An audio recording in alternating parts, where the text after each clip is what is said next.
Have you ever looked at a mountain range or a volcano and just wondered, how? How did that get there? Well, the ground we stand on isn't just sitting still. It's a living, breathing, ever-changing world. And the science of understanding all of it, from the deepest oceans to the highest clouds, that's Earth science. So today we're going to explore the incredible forces that have shaped our home for billions of years. All right, let's dive right in. This is part 10 of our big 20-part series on Earth sciences for everyone. Today, we're really getting into the fundamentals, the core systems that make our planet tick. Think of this as the ultimate how it works guide for planet Earth itself. And this right here, this is the main idea, the one thing you've got to remember. The ground beneath you, the mountains you see, the oceans, none of it is permanent. It's all moving. Earth science is the key that helps us understand all these changes, both the super slow, can't even see them changes over millions of years, and the sudden dramatic ones like earthquakes.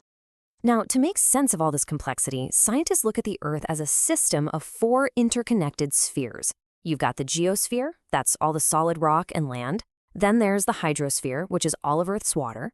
The atmosphere is that blanket of air and gas surrounding us. And finally, the biosphere, that's every single living thing. The most important part? They're all constantly talking to each other. No sphere ever works alone. So let's start with the ground beneath our feet, the geosphere.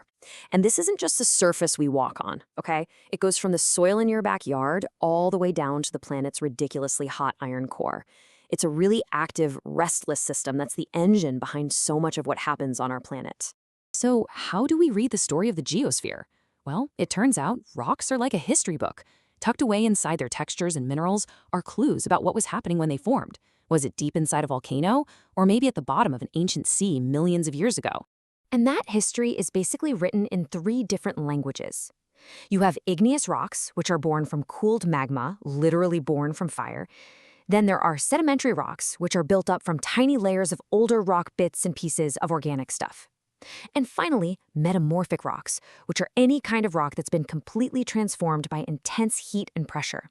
And they're all connected in this endless loop called the rock cycle. So what's driving all this geological action? Well, the short answer is plate tectonics. I want you to picture the Earth's crust as this giant jigsaw puzzle, made of massive slabs that are always moving. They crash and grind against each other in 3 main ways. At divergent boundaries, they're pulling apart. At convergent boundaries, they're colliding and smashing into each other, building up huge mountains. And at transform boundaries, they just grind past each other, and that's what can trigger major earthquakes. And wherever these tectonic plates are interacting, you often find volcanoes, which are basically a direct window into the planet's fiery insides. And they come in all shapes and sizes. Some, like the one erupting here, are these super steep, explosive stratovolcanoes built from layers of ash and lava. Others, like the famous Mount Fuji, can look so peaceful, but they're formed by that very same immense power.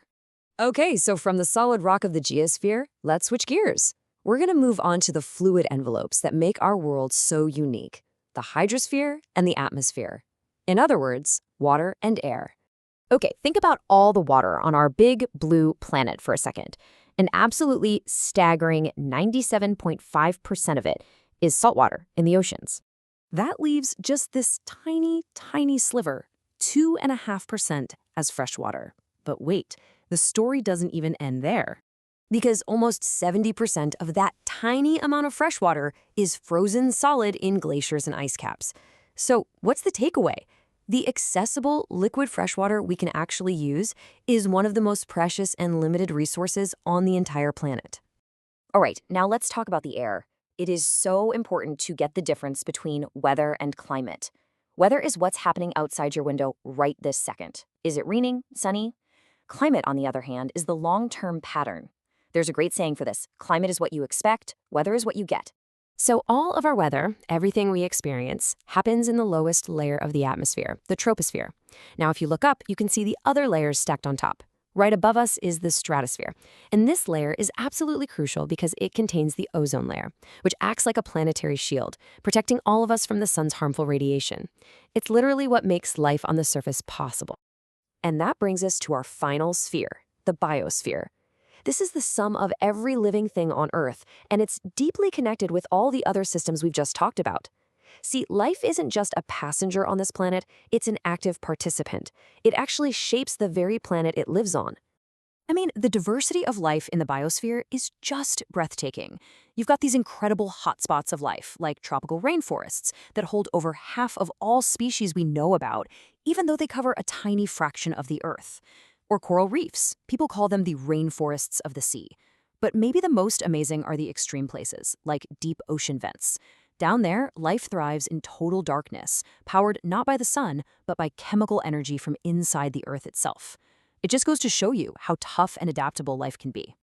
All right, for our finale, let's pull the camera way, way back. Let's look at the bigger picture and see where our planet fits in the vastness of space and time.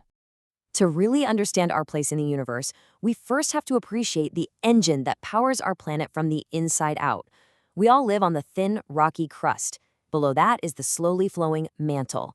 Deeper still is the liquid outer core, and the churning of this liquid iron is what generates Earth's magnetic field. It's this vital force field that protects us from harmful solar wind. Without it, our atmosphere would just be stripped away and life couldn't exist. And right at the very center, you have the solid inner core. And now let's journey outward through time itself. You start with the Big Bang, then the formation of our solar system, the birth of the Earth, and then finally the first signs of microbial life. When you look at a timeline like this, you realize just how incredibly recently our own story has even begun on this ancient, dynamic planet. So after billions of years of formation, collision, and evolution, we arrive here, today. The planet's story is unbelievably long and complex. And you know what? It's still being written. And the question that leaves us with is a really powerful one. In this vast 4.5 billion-year-old autobiography of our planet, what will our chapter say?